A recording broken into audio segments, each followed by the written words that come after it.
Video में micro organism friends and फो के पहले पार्ट के बारे में पढ़ चुके हैं। तो हम लोगों ने पढ़ा कि माइक्रो ऑर्गेनिजम्स जो हैं वो 4 मेजर टाइप में डिवाइड किए हैं। Bacteria, protozoa, fungi and some algae. यानी बैक्टीरिया का देख सकते हैं आप फिगर, ये एक प्रकार का बैक्टीरिया का फिगर है। बैक्टीरिया, ये बैक्टीरिया। दूसरा 2.1 फिगर आगे देखिए, ये एक प्रकार का एल्गी है। देखिए दोस्तों, ये क्या है? एल्गी है। वहीं ये दूसरे पिक्चर में प्रोटोजोआ है। और फिर ये देखिए कुछ फंगस हैं जिन्हें हम ब्रेड में देखते हैं। क्या है? ये फंगस है। कौन कौन सा है? ब्रेड मोल्ड है, पेनिसिलम है, एस्परगिलस है। ये सब क्या है? माइक्रो ऑर्गेनिजम्स के टाइप्स हैं। जैसे बैक्टीरिया हो गया, प्रोटोजोआ हो गया, एल्गी हो गया और फंगस। और एक और प्रकार का माइक्रोब्स जो कि माइक्रोस्कोप से देखा जाता है, जिन्हें माइक्रो ऑर्गेनिजम्स के कैटेगरी में नहीं रखा जाता, बट हम माइक्रोस्कोप के हेल्प से ही उसे देख सकते हैं। तो ये है वायरस, जिसे हम माइक्रोस्कोप के हेल्प से ही देख सकते हैं, बट इन्हें माइक्रो ऑर्गेनिजम्स के कैटेगरी में नहीं रखा गया। क्यों नहीं रखा गया? क्योंकि ये क्या करते हैं? बताइए क्या करते हैं? सोचिए, कमेंट कीजिए, क्या करते हैं? ये इंडिपेंडेंटली लिव नहीं कर सकते। क्या नहीं कर सकते? इंडिपेंडेंटली रिप्रोड्यूस नहीं करते। Without the host organisms they can't be live alive. समझ गए दोस्तों? तो चलिए हम एक नेक्स्ट टॉपिक पढ़ते हैं। क्या टॉपिक है? Where do organisms live. यानी ऑर्गेनिजम्स जो हैं, वो माइक्रो ऑर्गेनिजम्स जो हैं वो कहाँ रहते हैं। तो चलिए माइक्रो ऑर्गेनिजम्स कहाँ रहते हैं ये पढ़ते हैं। चलिए, माइक्रो ऑर्गेनिजम्स में be single celled like bacteria, some algae and protozoa, और multicellular such as many algae and fungi. क्या है? ये जो है माइक्रो ऑर्गेनिज्म कैसे कैसे रहते हैं? सिंगल सेल के भी रह सकते हैं। देखिए दोस्तों, यहाँ सिंगल सेल के भी रहता है, जो कि बैक्टीरियाज होते हैं सिंगल सेल। और सम एल्गी, यानी कुछ एल्गी जो होते हैं, और प्रोटोजोआ, वो मल्टी सेलुलर होते हैं। क्या होते हैं? सिंगल सेल यानी जिसमें सिर्फ एक सेल हो, और मल्टी सेलुलर यानी कि मल्टीपल सेल हो। समझ गए? They live in all type of environment. क्या होता है वो? They live in all type of environment ranging from ice cold climate to hot spring. यानी कि ये जो होते हैं वो सभी प्रकार के इन्वायरमेंट में रहते हैं, यहाँ तक कि पूरे ठंड में भी और पूरे गर्मी में भी। जैसे अंटार्कटिका में भी रह सकते हैं, और ये डेजर्ट एरिया में भी रह सकते हैं, सहारा डेजर्ट जो कि बहुत ही हॉट एरिया है। And desert to marshy land, यानी डेजर्ट से मर्सी लैंड में भी रह सकते हैं। They are also found inside the bodies of animal including human. क्या है? ये जो है वो एनिमल के बॉडी के अंदर भी रह सकते हैं, यहाँ तक कि ह्यूमंस के अंदर भी रहते हैं। Some microorganisms grow on other organisms while other exist freely. क्या होता है? कुछ माइक्रो ऑर्गेनिजम्स जो होता है वो किसी दूसरे ऑर्गेनिजम्स के अंदर रहते हैं, और कुछ जो होता है वो इंडिपेंडेंटली ग्रो हो जाते हैं। फिर नेक्स्ट टॉपिक है दोस्तों, माइक्रो ऑर्गेनिजम्स एंड यस।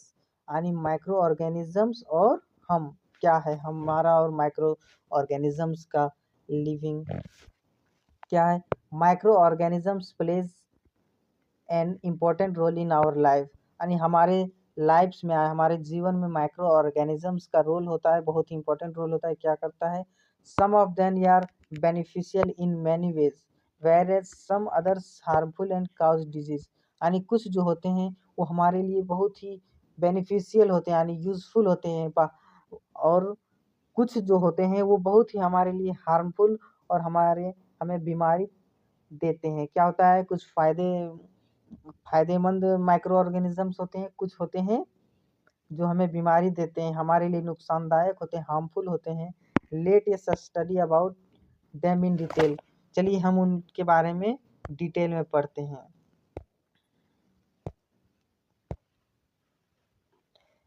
क्या है नेक्स्ट टॉपिक, क्या है दोस्तों? Friendly microorganism. क्या है? Friendly microorganism. तो चलिए, friendly microorganism. Microorganisms are use for various purpose, यानी माइक्रो ऑर्गेनिजम्स जो है वो बहुत सारे पर्पस को फुलफिल करता है, यानी बहुत सारे जगहों में इसका यूज होता है। They are used in the preparation of curd, bread and cake, यानी माइक्रो ऑर्गेनिजम्स का जो यूज होता है कहाँ होता है? एग्जाम्पल, प्रिपरेशन ऑफ कर्ड, यानी हम कर्ड बनाने में इसका करते हैं, ब्रेड बनाने में करते हैं और केक बनाने में करते हैं। क्या दोस्तों? कहाँ करते हैं? कर्ड बनाने में, ब्रेड बनाने में और केक बनाने में। कर्ड, ब्रेड और केक। तो चलिए दोस्तों, क्या है? Microorganisms have been used for the production of alcohol since ages, यानी माइक्रो ऑर्गेनिजम्स का यूज अल्कोहल बनाने के लिए भी होता है। क्या होता है? अल्कोहल बनाने के लिए भी यूज होता है। They are also used in cleaning up of the environment. For example, the organic waste, vegetable peels, remain of animals, feces, etc. और उनका यूज़ कहाँ होता है? Cleaning up of the environment, यानी इन्वायरमेंट को क्लीन करने में भी होता है। जैसे एग्जांपल में ऑर्गेनिक वेस्ट, जैसे वेजिटेबल पील्स, यानी कि वेजिटेबल्स का जो वेस्टेज होता है उसको क्या करता है? डिकम्पोज करने में हेल्प करता है। कौन? Micro organism. Remains of animals, यानी जो एनिमल्स का होता है, जैसे फिशेस हो गया, एक्सक्रीटा जो एनिमल्स करते हैं उनको डिकम्पोज करने में हेल्प करता है। कौन? Microorganism. यार broken down into harmless and usable substance by bacteria, यानी उन हार्मफुल प्रोडक्ट को क्या करते हैं? वो डिकम्पोज करते हैं into harmless and usable substance, या फिर हार्मलेस हार्मलेस सब्सटेंस में, या फिर यूजेबल यानी यूज करने लायक कौन करते हैं? बैक्टीरियाज करते हैं। Recall that bacteria are also used in the preparation of medicine. In agriculture, they are used to increase soil fertility by fixing nitrogen. याद कीजिए कि हम बैक्टीरियाज का यूज़ हम मेडिसिन बनाने में भी करते हैं, और एग्रीकल्चर सेक्टर में क्या होता है? इनका सॉइल फर्टिलिटी, यानी सॉइल जो उपजाऊ होता है, मिट्टी को और उपजाऊ फर्टाइल बनाने के लिए भी यूज होता है। ये कहाँ यूज होता है? नाइट्रोजन फिक्सेशन, फिक्सिंग नाइट्रोजन में यूज होता है। कहाँ होता है? नाइट्रोजन फिक्सिंग में। आगे नाइट्रोजन फिक्सिंग हम लोग पढ़ेंगे। ठीक है दोस्तों, next topic, making of curd and bread. तो चलिए आज हम पढ़ते हैं making of curd and bread. Curd यानी दही और ब्रेड कैसे बनाते हैं? Making of curd and bread. You have learned in class 7 that milk turn into curd by bacteria. आप कहाँ पढ़ चुके हैं? क्लास 7 में पढ़ चुके हैं कि जो दूध होता है, क्या दूध होता है वो, क्या बताइए, कमेंट कीजिए। दूध जो होता है कर्ड में बन जाता है, टर्न हो जाता है, कैसे? बैक्टीरिया की हेल्प से। क्या होता है? आगे देखिए।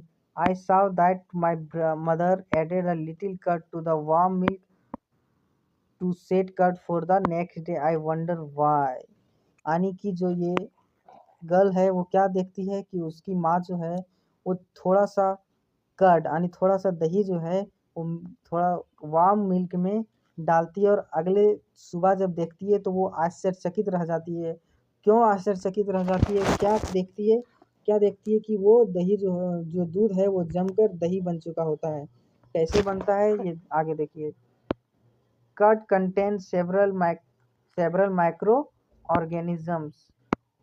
Of these, the bacterium lactobacillus promotes the formation of curd। यानी कि क्या होता है? Curd contains several microorganism, यानी जो कर्ड होता है वो बहुत सारे यानी कुछ माइक्रो ऑर्गेनिजम्स रखते हैं। ऑफ दिस द बैक्टीरियम लैक्टोबाइलिसिस, कौन सा? बैक्टीरियम और लैक्टोबाइलिसिस रखते हैं, जो कि दही बनाने में हेल्प करते हैं। It multiplies in the milk and convert it into the curd, यानी कि जो होते हैं वो लैक्टोबाइलिसिस और बैक्टीरियम जो माइक्रो ऑर्गेनिजम्स हैं वो क्या करते हैं? मिल्क में आते ही रिप्रोड्यूस करने लगते हैं, यानी मल्टीप्लाइज करने लगते हैं और दूध को दही में बदल देते हैं। Bacterias are also involve in the making of cheese. Pickles and many other food item. यानी जो बैक्टीरिया है वो क्या क्या और बनाने में, चीज़ बनाने में, पिकल्स यानी अचार बनाने में, और बहुत सारे फूड आइटम हैं जहाँ बैक्टीरिया का यूज होता है। एन इम्पॉर्टेंट इंग्रेडिएंट ऑफ रावा, सूजी, इडली एंड भत्तूरस इज कर्ड। यानी कि बहुत सारे इंग्रेडिएंट में काम आता है, जैसे इडली और भटूराज जो बनता है वो वहाँ कहाँ किसका काम आता है, दही का इंग्रेडिएंट के रूप में काम करता है। किसके, इडली और भटूराज के रूप में इंग्रेडिएंट का काम करता है। इंग्रेडिएंट क्या होता है, जैसे हम सब्जी बनाते हैं तो उसमें क्या क्या लगता है, मसाला लगता है, नमक लगता है, टमाटर लगता है, और जैसे किसी चीज़ का सब्जी बनाए तो वो लगता है। तो बाकी ये सब जो डालें हम सब्जी में, तेल भी लगता है, तो वो सब क्या है, इंग्रेडिएंट है, यानी कि उसके औजार हैं जो वो बनता है। समझ गए दोस्तों। आगे देखिए देखिए, कैन यू गेस वाई, ऐसा क्यों लगता होगा, इडली और ये बनाने में कहाँ कहाँ यूज होता होगा, कैसे बताइए, सोचिए। Guess why, bacteria and yeast are also helpful for fermentation of rice, idli and dosa batter. ये क्या होता है, बैक्टीरिया और यीस्ट जो है आल्सो हेल्पफुल, यानी यहाँ फर्मेंटेशन ऑफ राइस, इडलीज, यानी जो इडलीज का राइस होता है, डोसा बटर, ये फर्मेंटेशन में भी हेल्प करता है दोस्तों। तो चलिए नेक्स्ट क्या है, एक एक्टिविटी है, एक्टिविटी 2.3। तो देखिए एक्टिविटी 2.3 क्या बोलता है। टेक हाफ के जी फ्लावर, आटा और मैदा, यानी कि क्या करना है, हाफ के जी मैदा या फिर आटा लेना है। उसमें क्या करना है, add some sugar and mix with warm water, यानी क्या करना है, कुछ हाफ के जी आटा लेना है, हाफ के जी आटा लेना है, और क्या करना है, उसमें कुछ शुगर मिलाना है और मिक्स करना है, कैसे, वार्म वाटर से। क्या करना है, मिक्स करना है वार्म वाटर से। Add a small amount of yeast powder, और क्या करना है उसमें, क्या करना है बताइए, ईस्ट पाउडर को मिलाना है। और नीड टू मेक सॉफ्ट ड्रग, और उसे सान देना है, सानना जानते हैं दोस्तों, क्या करना है, नीड टू मेक सॉफ्ट ड्रग। What do you observe that after 2 hour do you find the ड्रग राइजिंग। क्या करना है, फिर से सुनिए, हाफ के जी आटा लेना है, उसमें क्या करना है, कुछ शुगर मिलाना है, और फिर उसमें कुछ गर्म पानी डालना है, फिर small amount of yeast powder, थोड़ा सा ईस्ट पाउडर डालना है, और इसे सान देना यानी गूथ देना है, ठीक है। अब 2 घंटे बाद हम देखेंगे क्या करना है, ऑब्जर्व करना है कब, 2 घंटे बाद क्या देखना है, do you find the dough rising. क्या होगा, जो हम लोग गूथ के रखेंगे आटा या फिर मैदा, वो क्या हो जाएगा, फूला हुआ रहेगा। कैसे फूला हुआ रहेगा, कैसे होगा सोचिए, उसमें जो ईस्ट हम डाले हैं वो क्या करेगा, रिप्रोड्यूस करेगा, रिप्रोड्यूस करेगा, रिप्रोड्यूस करेगा, रिप्रोड्यूस करते करते वो क्या करेगा, ऑक्सीजन लेगा, और जो कार्बन डाइऑक्साइड छोड़ेगा, तो उस कार्बन डाइऑक्साइड छोड़ने के कारण वहाँ अंदर में क्या होगा बताइए, वो फूल जाएगा, क्या, मैदा या आटा जो हम लोग गूंथ के रखे होंगे।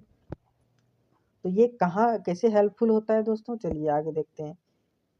यहाँ भी लिखा है देखिए, east reproduce rapidly and produce carbon dioxide during respiration. क्या होता है, ईस्ट जो है वो रिप्रोड्यूस रेपिडली यानी रिप्रोड्यूस करता है बहुत तेजी से, और प्रोड्यूस करता है क्या, कार्बन डाइऑक्साइड ड्यूरिंग रिस्पायरेशन, यानी कि वो जब सांस लेता है, जैसे हम लोग भी सांस लेते हैं, तो हम लोग क्या करते हैं, ऑक्सीजन लेते हैं, कार्बन डाइऑक्साइड छोड़ते हैं, तो वो क्या करता है, रिप्रोड्यूस करता है, उस समय कार्बन डाइऑक्साइड प्रोड्यूस करता है, ठीक है। Bubbles of the gas filled in the dough and increase its volume. तो क्या होता है, बबल से जो बनता है कार्बन डाइऑक्साइड ज़्यादा होने के कारण इसका वॉल्यूम बढ़ा देता है, इसलिए हमें जो गुथा हुआ आटा होता है वो क्या होता है, उसका वॉल्यूम इंक्रीज हुआ दिखता है। समझ रहे हैं। This is the basis of use of east in the baking industry of making bread and pastries cake. क्या होता है दोस्तों, ये इसलिए देखिए देखें यहाँ ईस्ट क्या किया, रिप्रोड्यूस किया और रेपिडली रिप्रोड्यूस किया और कार्बन डाइऑक्साइड बनाया। तो ये कहाँ यूज़ होता है, बेकिंग इंडस्ट्री में होता है, यानी ब्रेड वाला इंडस्ट्री में होता है, और फिर पेस्ट्रीज और केक बनाने में ये यूज़ होता है। ठीक है दोस्तों। आगे commercial use of micro organism क्या है?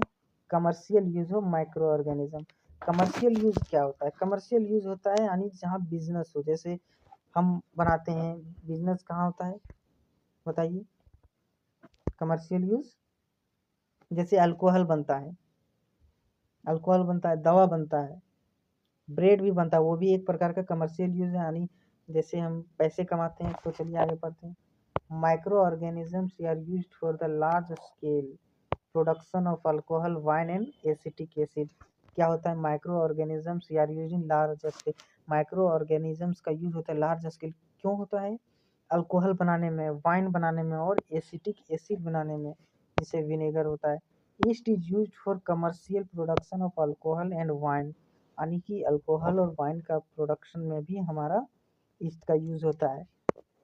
For this purpose east is ground on natural sugar present in grain like barley, यानी कि इस पर्पस के लिए हम ईस्ट को natural sugars present in grain like barley होता है, यानी for this purpose east is ground, यानी ईस्ट जो होता है उन्हें हम ग्रो करते हैं कहाँ? नेचुरल शुगर्स में। Wheat, rice, crust fruit juice etc, यानी कि इनको व्हीट, राइस और क्रस्ट फ्रूट जूस, इसमें हम क्या करते हैं? अल्कोहल बनाने में यूज होता है wheat, rice, crust fruit etc का। अब क्या आगे? Take a 50 millilitre beaker filled with up to 3/4 of water, dissolve 2-3 teaspoon of sugar in it and add half. क्या करना है? 500 मिलीलीटर का बीकर लेना है जो कि 3/4 भरा हुआ होना चाहिए। जैसे एक बीकर लिए, क्या एक बीकर लिए? एक बीकर है तो क्या इसमें 3/4 भाग यानी 3 भाग इसमें भर देना है। किससे? पानी से। एक भाग छोड़ के 3 भाग पानी से भर देना है दोस्तों। ठीक है, चलिए नेक्स्ट टॉपिक पढ़ते हैं। इसी एक्टिविटी का नेक्स्ट पेज में क्या लिखा है देखते हैं। क्या है? 500 मिलीलीटर का लेना है बीकर और 3/4 ऑफ वाटर भर देना है। डिजोल्व क्या है? Dissolve 2-3 teaspoon of sugar in it, यानी कि 2 से 3 चम्मच क्या करना है? शुगर डालना है। क्या है? आगे देखिए। And add half a spoon of yeast powder to the sugar solution, यानी कि 2 से 3 चम्मच जो है वो शुगर सॉल्यूशन डालना, शुगर डालना है किसमें? Yeast powder to the sugar solution में। ठीक है दोस्तों, फिर से सुनिए। क्या करना है? एक बीकर लेना है। क्या है? एक बीकर लेना है। ठीक है, एक बीकर लेना है, उसमें दो 3/4 इसमें वाटर डालना है। क्या डालना है? वाटर डालना है। इसमें वाटर डालना है और वाटर डालने के बाद क्या करना है? वाटर डालने उसके बाद करना है 2 से 3 चम्मच ईस्ट का पाउडर डालना है। ठीक है, 2 से 3 चम्मच शुगर डालना है और फिर क्या करना है? इसमें क्या डालना है? ईस्ट का पाउडर डालना है। किसमें? शुगर सॉल्यूशन में। Keep it covered in warm place for 4 to 5 hour, और फिर इसे ढक के 4 से 5 घंटे तक रखना है। ना smell the solution, can you get a smell? क्या जब 3 से 4 घंटे रखने के बाद सूंघने पर क्या कुछ फर्क पड़ता है? क्या पड़ेगा? सोचो दोस्तों, क्या पड़ सकता है? क्या होगा बताइए?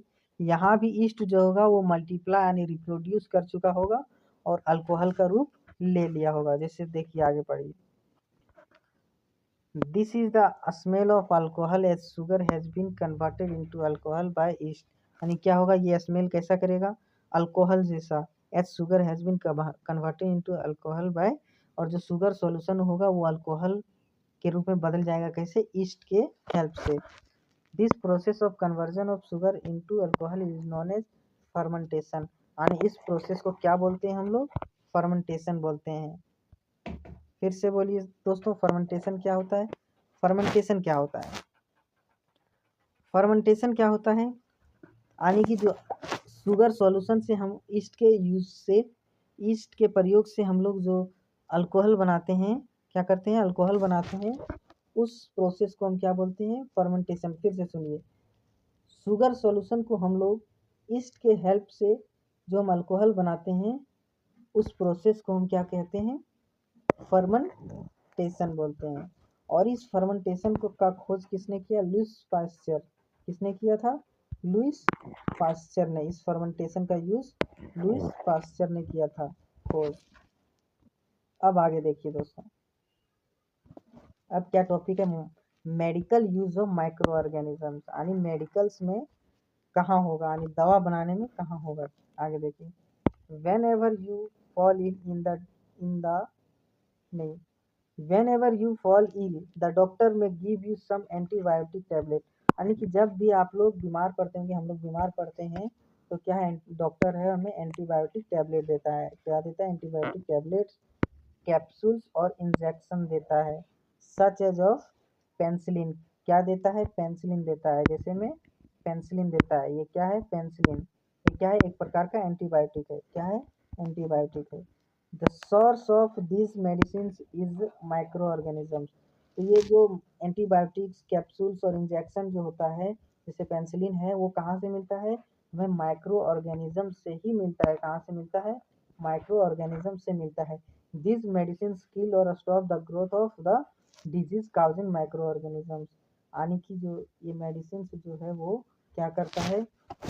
क्या करता है? जो डिजीज काउजिंग माइक्रो ऑर्गेनिजम्स, यानी जो हमें बीमार करते हैं, जो माइक्रो ऑर्गेनिजम्स, उनके ग्रोथ को कम करता है या उन्हें मारता है। सच मेडिसिन आर कॉल्ड एंटीबायोटिक। जो ऐसा वर्क करता है उन्हें एंटीबायोटिक करते हैं। These days a number of antibiotics are being produced from bacteria and fungi। इस मॉडर्न डे में बैक्टीरिया और फंगी की हेल्प से बहुत सारा एंटीबायोटिक बनाया जा चुका है। जैसे में स्ट्रेप्टोमाइसिन, टेट्रासाइक्लिन एंड अर्थ्रोमाइसिन। क्या है? ये तीन क्या है? ये एंटीबायोटिक का नाम है। यार सम ऑफ द यार वो क्या है? Commonly known as bacterias. तो नेक्स्ट टॉपिक नेक्स्ट डे पढ़ेंगे दोस्तों। आज के लिए इतना ही।